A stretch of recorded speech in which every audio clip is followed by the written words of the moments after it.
You are about to embark on an extraordinary journey, a voyage to the very dawn of civilization, to a place called Bedrock. I love this movie.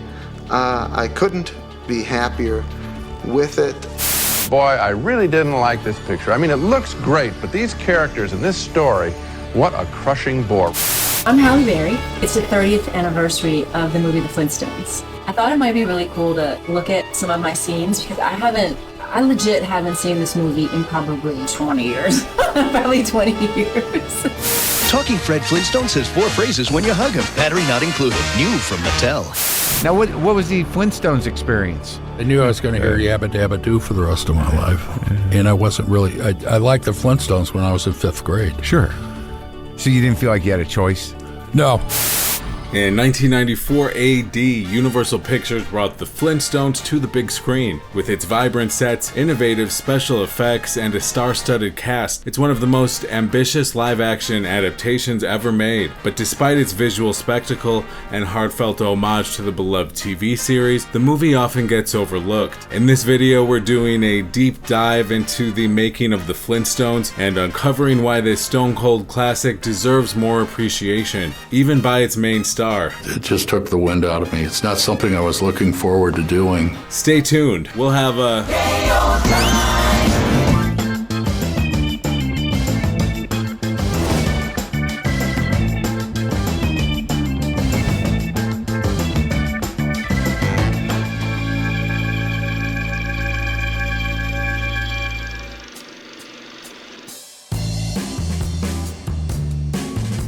I'm the king!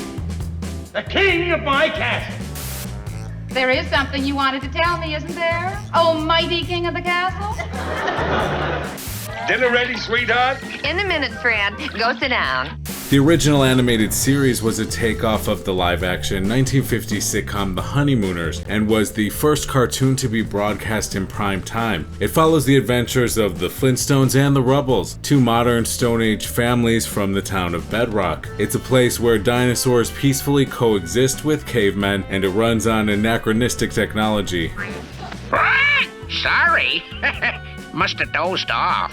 Up until The Simpsons took over the record, it was the longest-running animated series in history, running in syndication in 74 countries and was translated into 22 languages through the 1990s.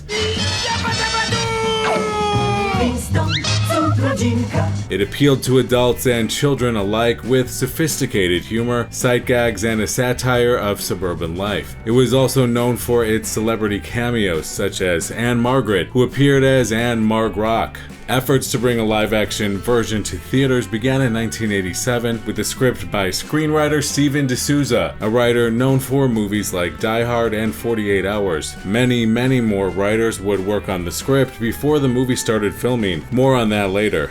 In 1989, Steven Spielberg, whose company Amblin would partner with Universal to produce the movie, set his sights on actor John Goodman to play the iconic role of Fred Flintstone. Be honest with you, I'm a little nervous about it because I think I'm going to hear Yabba Dabba Doo for the rest of my life. Yabba Dabba Doo! Goodman explained how he became aware of the casting in an interview with Mark Maron. I got roped into it. Yeah? I was doing a movie that Spielberg produced. Yeah. I did 2 of them. One was Arachnophobia. Oh, yeah. Then a movie called Always that Steven directed. Yeah. And while we were at our first table read for Always, he comes in and he sits down and he goes, "Ladies and gentlemen, I have an announcement to make. I've just found my Fred Flintstone." And I'm looking, Yeah. And I thought, oh, God, no, not this. Goodman was very hesitant to take on the role of the iconic cartoon character. Is that so? Yeah, I felt like I was sandbagged. In 1991, 2 years after Spielberg's casting announcement, which took Goodman by surprise, Universal Amblin made it official by signing Goodman to a 3-picture deal. Come on into my office, we'll talk business. Signed. That's the way it's done, huh? The self-same way. One of those films, of course, would end up being The Flintstones. Now that's more like it, isn't it, Dino, old chum? Yes. With an uncertain economy, Hollywood studios were sticking to family films that appealed to the widest possible audience. Films like Disney's Aladdin, 10,000 years will give you such a crick in the neck, along with movies adapted from television and comic strips such as The Addams Family, Dennis the Menace, and Coneheads. According to the New York Times, movie producer Joel Silver, producer of the Die Hard movies, called the then new crop of films made for movies television. The characters are accessible. Familiarity as a concept may be as profitable as sex and violence. Universal, which produced the Flintstones, had one of the best years of its history in 1993, culminating with the June release of Jurassic Park, which broke several box office records. And it wasn't the only hit. Burt Reynolds, and introducing Norman Golden II. The studio also made money with Cop and a Half, Dragon, the Bruce Lee story, Scent of a Woman, hoo-ah, and Carlito's Way. I'm reloaded, okay? Universal's profitable partnership with Spielberg would continue over the next 2 years with 3 family films, Casper, The Little Rascals, and The Flintstones. Whoa! 6 months before filming was set to begin in May 1993, John Goodman, who was still hesitant to play the role of Fred, called Steven Spielberg and said he wanted to back out of the movie. About 6 months before we started filming, I called him. I got drunk and called him up and said, I don't think I can do this. Yeah. And I wound up doing it. What did he say? Oh, it was loud. Goodman's dread about taking on the role could have possibly been related to anxiety over his problem with alcoholism, which he said affected him his whole career.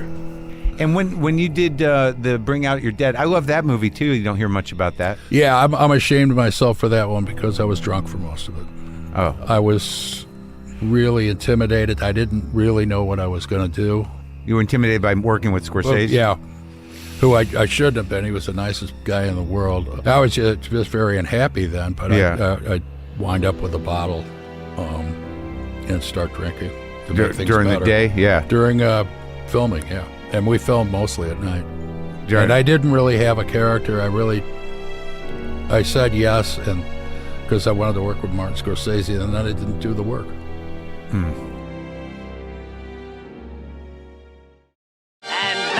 The star of our show. Despite his issues, Goodman was in great shape when he started filming The Flintstones in May 1993. Universal wasted no time in promoting it. Take a look. A month later, audiences were given a first glimpse of the live-action movie with the teaser trailer that played before Jurassic Park, the highest-grossing movie of the summer. It features a karaoke-style rendition of the theme song complete with a bouncing pebble. According to the New York Times, audiences across the country enthusiastically clapped, whistled, and sang along. Universal described the response as overwhelmingly positive. The teaser ends with Goodman finally delivering the immortal catchphrase that everyone was waiting to hear.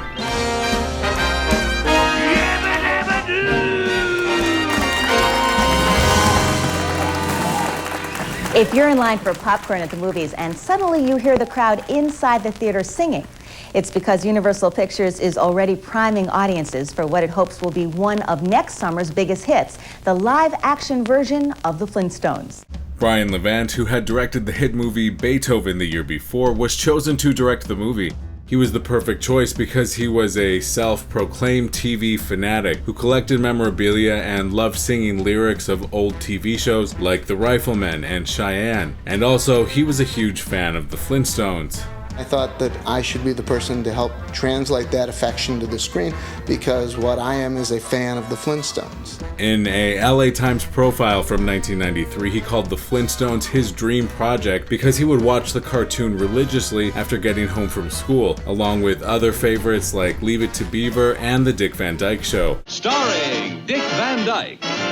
Growing up in the suburbs of Chicago, he says television kept him out of trouble. That and making short films. Years later, Levant moved to Los Angeles and became a sought-after director. His TV dreams became a reality. Quote, I did the new Leave It to Beaver. I have a Bugs movie going. I'm doing the Flintstones. And when I first wound up here, my next door neighbor was Richard Deacon, who was on Leave It to Beaver and The Dick Van Dyke Show. Levant directed more than 400 episodes of Happy Days, Mork and Mindy, and The Bad News Bears. All that led to his big screen break. I wouldn't do that if I were you. Oh, it's you. Buzz off.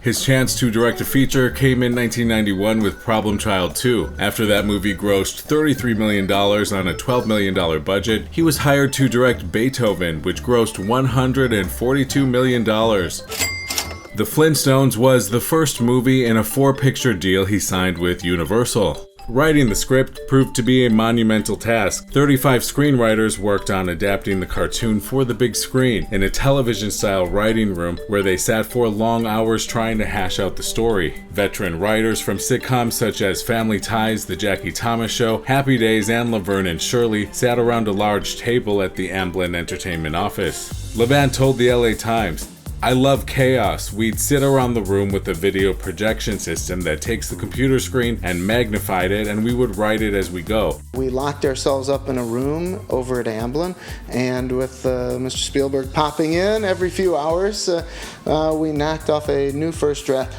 using the sort of techniques that I had come to enjoy and what I feel are the best things about television: team writing, sitting around in an environment that promotes spontaneity. Because of the amount of writers involved, it became a tricky issue as to who would receive credit. As of January 1994, Universal pared down the list to 9 writers and submitted the following credits for review by the Writers Guild. Story credit, Michael Wilson. Screenplay credit to Brian Levant, who worked on the script before filming began. Other credited writers included Sidney Beagle, Lloyd Garver, David Silverman, Steven Cesarsi, Nancy Steen, Neil Thompson. Hold on, let me take a breath. Steven D'Souza, Daniel and Joshua Golden, Jeffrey Reno, and Ron Osborne. Other notable writers who participated were Gary Ross, who wrote the 1993 comedy hit Dave. God bless America!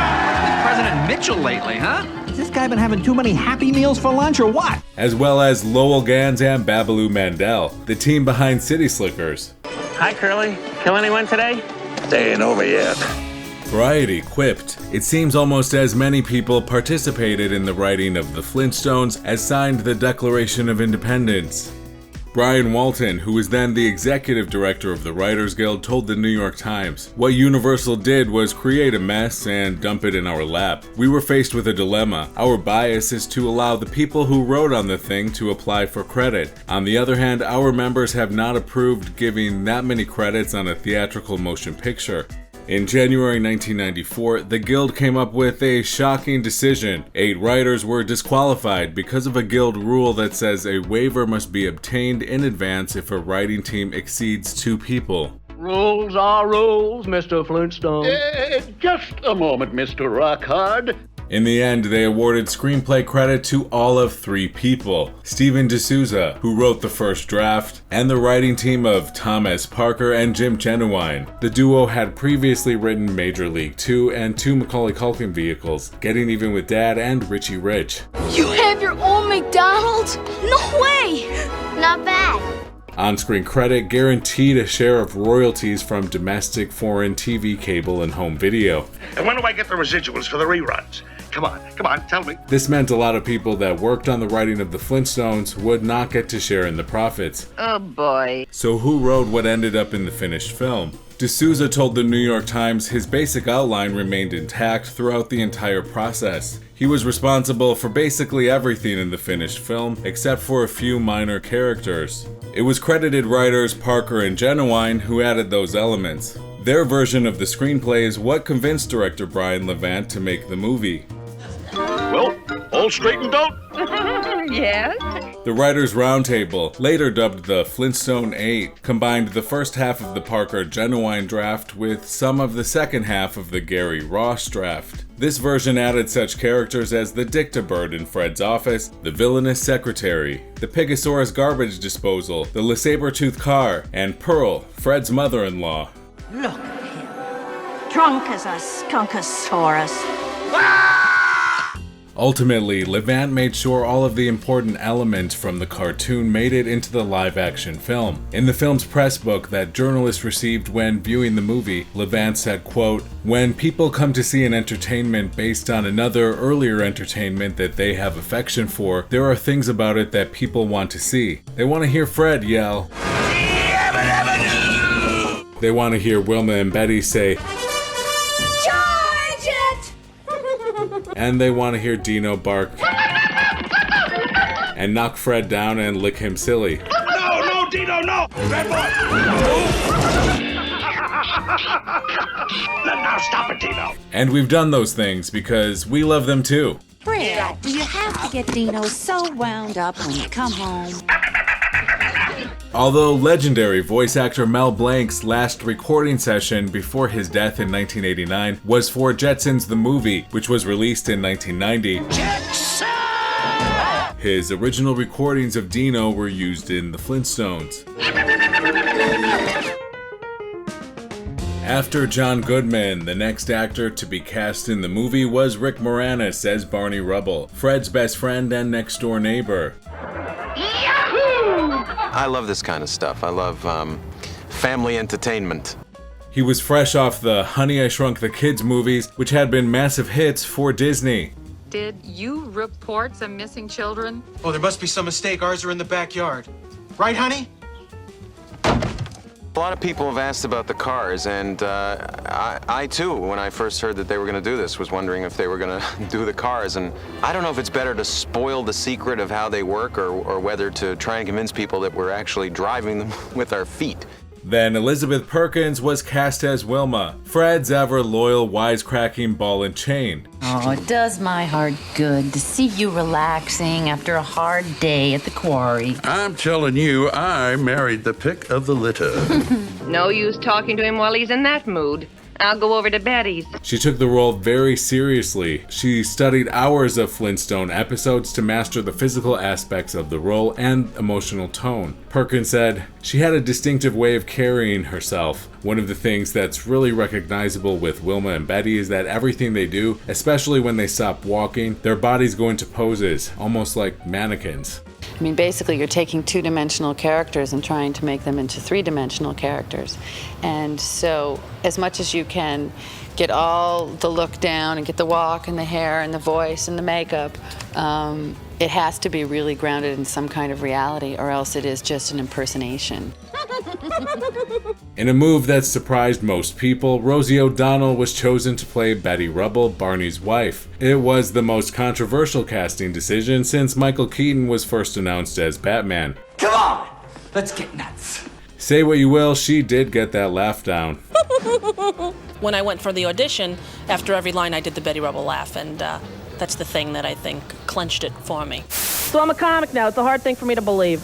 That wasn't a job option when I was a kid. O'Donnell was a rising stand-up comedian at the time who had recently appeared in the rom-com sensation Sleepless in Seattle and A League of Their Own. Her immediate follow-up to the Flintstones would end her hot streak, a would-be kinky sex farce called Exit to Eden. How can I fulfill your fantasy? Go paint my house. A then relatively unknown Halle Berry joined the cast as Fred's secretary, whose name's Sharon Stone. Can I get you anything? Coffee? Sure. How would you like it? A cup? The actual Sharon Stone was offered the role in February 1993, but had to decline due to scheduling conflicts with another movie. Berry posted a video to her Instagram in 2024 reflecting on what the role meant to her. Being a black woman in bedrock seemed like a little thing, but the Flintstones was the fabric of our culture. I knew that this was a big step forward for black people, black women especially. While it was silly and it was over the top and campy, I knew then how important this little part in this big movie actually would be. For the role of the main villain, Cliff Vandercave, the always dependable Kyle MacLachlan stepped in. A bonus? That's right, Fred. You deserve it. Other comedic standouts include Richard Mole as Fred and Barney's bowling maid Hoagie. Doesn't get any better than this. and Harvey Korman as Fred's fussy office assistant, the Dictabird. I should have signed with Disney. They never would have allowed this sort of thing to happen. Rounding out the main cast was the legendary Elizabeth Taylor as Pearl Slaghoople, Fred's overbearing mother-in-law. It was her first role in 14 years. Taylor worked on the movie for 5 days and did her own makeup. Well, it sounded like such fun. It's a giggle to do. And I and my kids have always loved the Flintstones. Army Archerd wrote about her experience on set in his Variety column. Today is the last day of Taylor's 5-day stint as Pearl Slaghoople, Fred Flintstone's mother-in-law, and the troupe is sorry to see her go. They all told me how much fun they've had with her comedics, and she said the feeling has been mutual. Mother, Fred is a loving husband and a good provider. Oh, really? What has he ever provided you besides shade? In exchange for playing the cameo, Taylor gets the preems of the Flintstones next summer in New York and DC to benefit her Elizabeth Taylor AIDS Foundation. It was a busy year for Taylor. Besides returning to the big screen, she also launched 2 brand new fragrances. I like that one. Elizabeth Taylor's Passion. The Flintstones is also filled with a bunch of fun cameo appearances, including Cheryl Lee Ralph, Bam Bam. Is that short for something? Bam Bam Bam. Lorraine Newman, For the Cave News Network, this is Susan Rock. Jay Leno, The case of the embezzling executive. Jonathan Winters, Take a swig of this. Put hair on your knuckles. and the B-52s, continuing the animated series tradition of parodying pop culture figures like the Beatles and Elvis. The band appears in the movie as the BC-52s. Their updated cover of the Flintstones theme song is also featured on the official soundtrack. Thank you, Bedrock! Flintstones, meet the Flintstones. Similar name jokes would be sprinkled over the movie's marketing materials. If you look closely at the poster art, it's produced by Steven Spielberg, and the studio logo at the beginning of the movie is Universal. We're coming to you live from Jurassic Park in downtown Bedrock. To create the dinosaurs and other creatures in the movie, the filmmakers used a mix of groundbreaking CGI technology, which was created by Industrial Light and Magic, and old-fashioned puppets created by Jim Henson's Creature Shop, which made many of the animal characters featured in the movie. It's hard to pull off a live-action cartoon, and this movie nails it. Look at the show was a question early on. How much do we make it look like the cartoon? How much do we pay homage to that, or do we take it into real people kind of a look? And the art direction is somewhere kind of in between. Not every crew member was happy with the end result, however. John Stevenson, the Creature Shop's creative supervisor, told Variety, "I don't think the Flintstones did Henson's Creature Shop any good at all, and you can quote me on that. When you're basing a film on a pre-existing cartoon, there's a line you have to find, and I don't think the people behind that film ever found it." Son of a Brachiosaurus. Perhaps he was influenced by negative reviews from critics, or maybe he was too close to the project to appreciate it, because what finally made it to the big screen was, in my humble opinion, pretty cool. The sprawling sets of bedrock are colorful and vibrant, with impressive attention to detail. It was just a huge undertaking, and when you look and see that, even after the film was done, the size of a 250,000-foot warehouse jammed from top to bottom with everything that we created for the film, you really see, what it took. It may have been early CGI, but Dino looks as good as anything in The Phantom Menace. Really, no expense was spared. Everything, from the cave mobile to the costumes, helped bring the cartoon to life effectively. Brian gave us great latitude in all departments, the props department, the decorating department, for the sets, to sort of submit any sort of interesting gag we had, and if he felt it could work into the story, he was happy with that. And of course, the cast is magnificent. Even a reluctant John Goodman knocks it out of the park. He sets a shot. He shoots! It shows what a good actor he is. When you first signed up, and seriously, were you a little bit like Robert De Niro in Taxi Driver? Did you stand in front of the mirror going, yabba dabba doo? No. Just to put your mind at ease, no.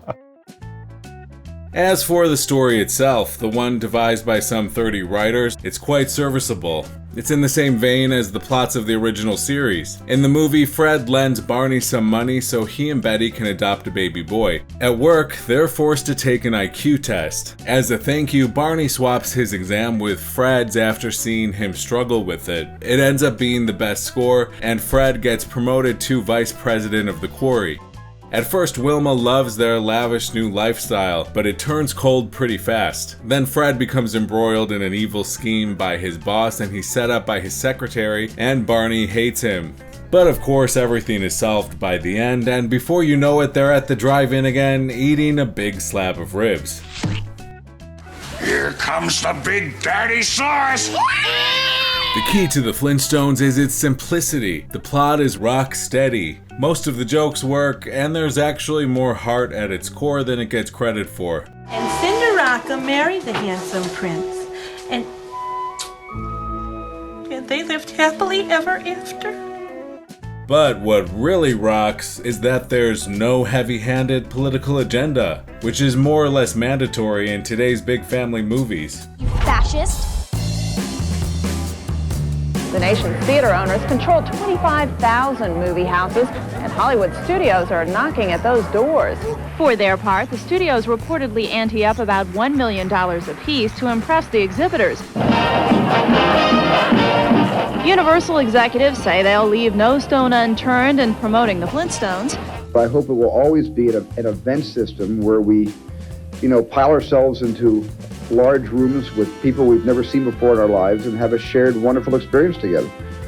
Leading up to its summer release, Universal saturated the market with Flintstones-related advertising tie-ins. The $100 million marketing push included Kraft, Shell Oil, and McDonald's, or Rock Donald's as it was called in the movie. The fast food giant prepared its largest promotional campaign ever, rolling out in 31 countries. McDonald's takes you back to bedrock. Fellow lodge members, introducing one of extraordinary appeal, the Grand Puma Supersized Meal at Rock Donald's. A juicy McRib sandwich with supersized fries and a large Coke. I remember ordering the Grand Poobah meal, and I got the glass mug to go with it. No kidding! Yes, it was a marketing bonanza. The only tie-in they didn't have was cigarettes. Let's take a Winston break. That's it! Winston is the one filter cigarette that delivers flavor 20 times a pack. Universal Executive Vice President of Marketing Barry Katz said, "Our marketing campaign has left no stone unturned. Flintstones awareness has already reached a critically important 70%. The industry average is 65%. What's my name? Fred Flintstone! Don't toy with me, Barney. You did it, Fred! You made it!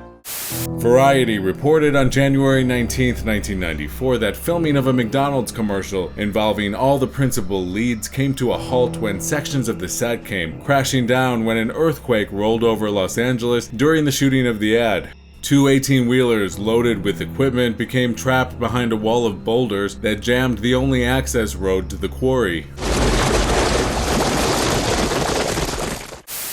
In addition to the McDonald's tie-in, toymaker Mattel also signed on board. Before the movie's release, Mark DiCamillo, a marketing director at Mattel, told the New York Times that he hoped for the best in terms of sales for the Flintstones merchandise, and added that sometimes things don't turn out as planned. Mattel teamed up with the would-be blockbuster movie Masters of the Universe starring Dolph Lundgren in 1986. Then the movie bombed.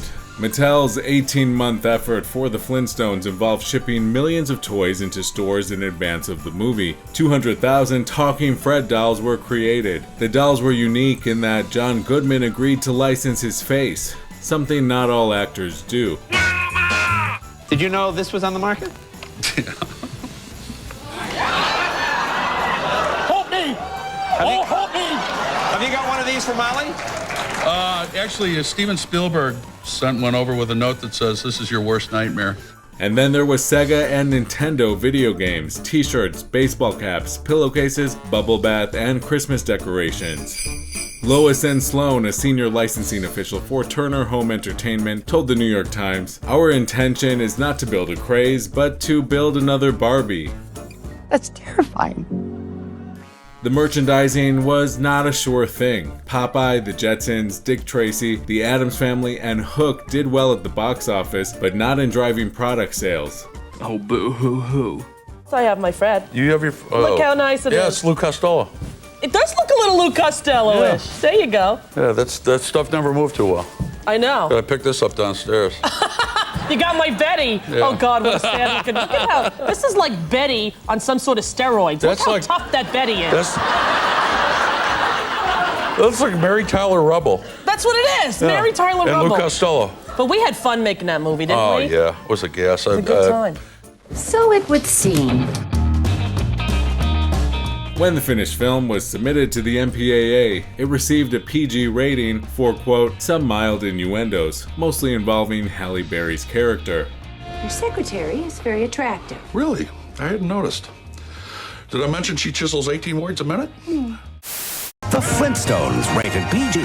Yabba Dabba Do It this Friday. 4 full-page ads appeared in the New York Times on May 27, 1994, when it opened in 2,498 theaters across the country. Its release date was set for the highly competitive Memorial Day weekend 1994, and would open against the then much anticipated sequel Beverly Hills Cop 3. The Eddie Murphy vehicle tried to get ahead of the competition by opening 2 days earlier. Columbia Pictures was so anxious about the competition that the movie City Slickers 2, a follow-up to the 1991 sleeper hit, was moved from opening that weekend to June 10th, where it opened against Warner Brothers' Natural Born Killers. This started out as such a good birthday. Richard Blacklock, the owner of Exhibitor Services in Los Angeles, which buys movies for independent theaters in the Southwest, told the New York Times, "We've heard it's aimed too low, and that it's just a collection of jokes. There's no real storyline to follow. It's a front-load picture. It will have 2 good weeks and then fade." And a Paramount executive said, "We're not afraid of the Flintstones."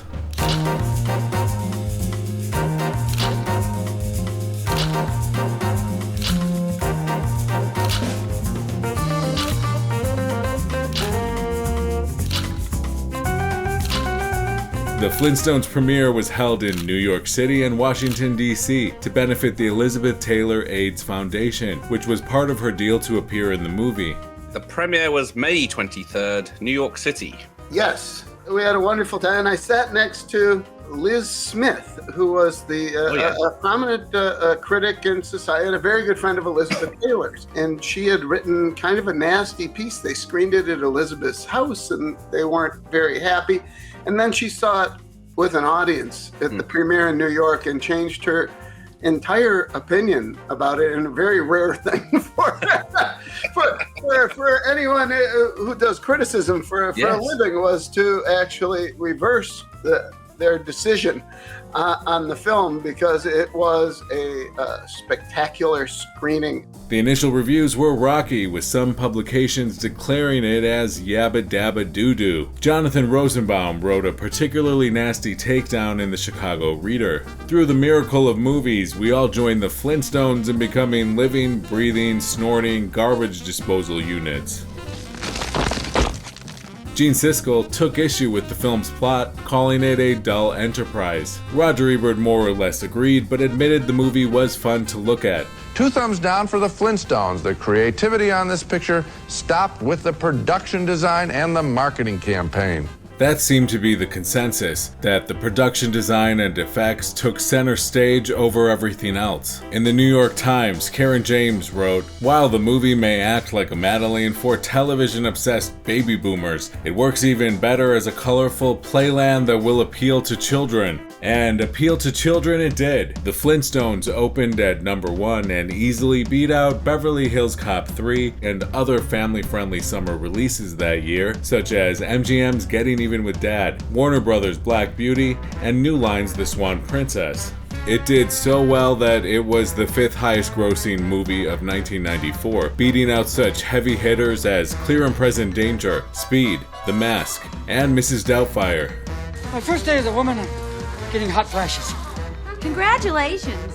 The major summer successes were The Flintstones, The Lion King, Forrest Gump, Speed, and True Lies. It's my husband. The success of The Flintstones would lead to more animated live-action conversions, such as 101 Dalmatians. And George of the Jungle, Dudley Do-Right, Mr. Magoo, and Scooby-Doo. The quality of the later movies were hit and miss. Because of the movie's huge success, Universal wanted to film 2 sequels back-to-back, which had been done before with Back to the Future 2 and 3. We're back.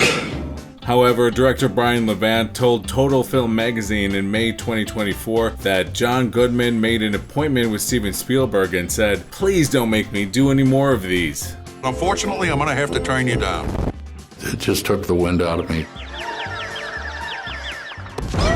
Congratulations, it's Fred Flintstone, and I'm sure you're sick to death of Yabba Yabba Doo, but you get used to it because you're going to hear it for a long time. Great performance, John. Thank you very much. Thanks. A sequel titled Viva Rock Vegas was eventually made, but with a whole new cast. It starred the Full Monties, Mark Addy and Stephen Baldwin as Fred and Barney, and Jane Krakowski and Kristen Johnson as Betty and Wilma. It fell short of expectations, earning $23.6 million on an $83 million budget. Although Brian Levant returned as director, the movie spent too much time in development hell and was missing the star power of the original. Viva Rock Vegas came across like a cheap straight-to-video sequel stretched onto the big screen. Look out! She's gonna blow!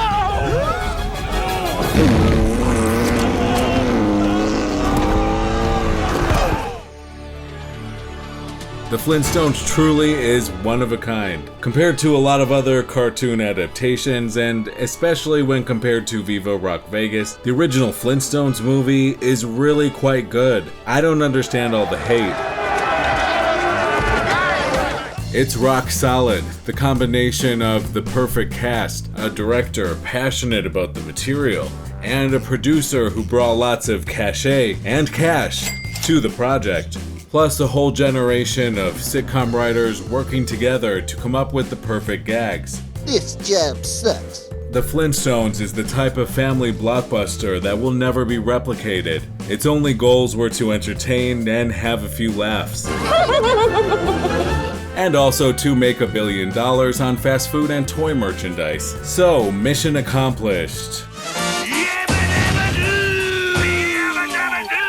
Fred Flintstone, and he talks. Just like in the movie. Flintstone, meet Fred Flintstone. We forget how successful it was. It went on to gross $352 million worldwide, which you really don't realize how spectacular a number that is when you consider the number of movie theaters that were open just less than 30 years ago. And multiplexes, you didn't see cinema 16s. Maybe you saw a 5, once in a while an 8. Oh! Yeah, I know. It's ridiculous. People think. It's still, up there in some of the top grossing comedies of all time. But it's not just about the finances. It was about the opportunity for me to work at the absolute peak of the industry and to work alongside Steven Spielberg and his team, who were spectacular craftsmen, and it was just a privilege. This summer is the movie's 30th anniversary, and it's still entertaining audiences both young and old. MovieWeb reported that The Flintstones was recently at the top of the Netflix charts. It's aged like a fine bourbon. On the rocks, of course. There's no better time than now to settle into the old Barca Lounger, push play, and say yabba dabba doo. And yes, I'm talking to you, John Goodman. Can't you give one more yabba dabba doo before we go? Come on. Yabba dabba doo!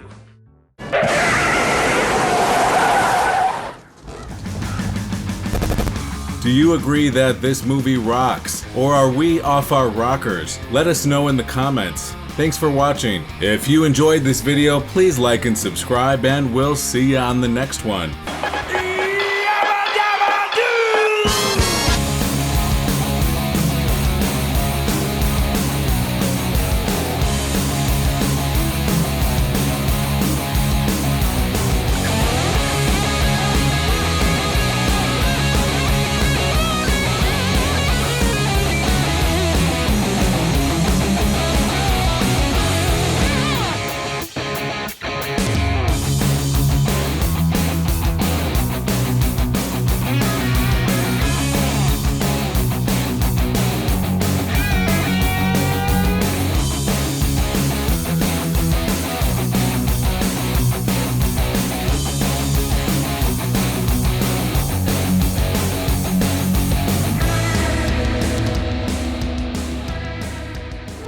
Fred. I hear that eating too much red meat is bad for you. What a load of bug. My father ate it every day of his life. He lived to the ripe old age of 38.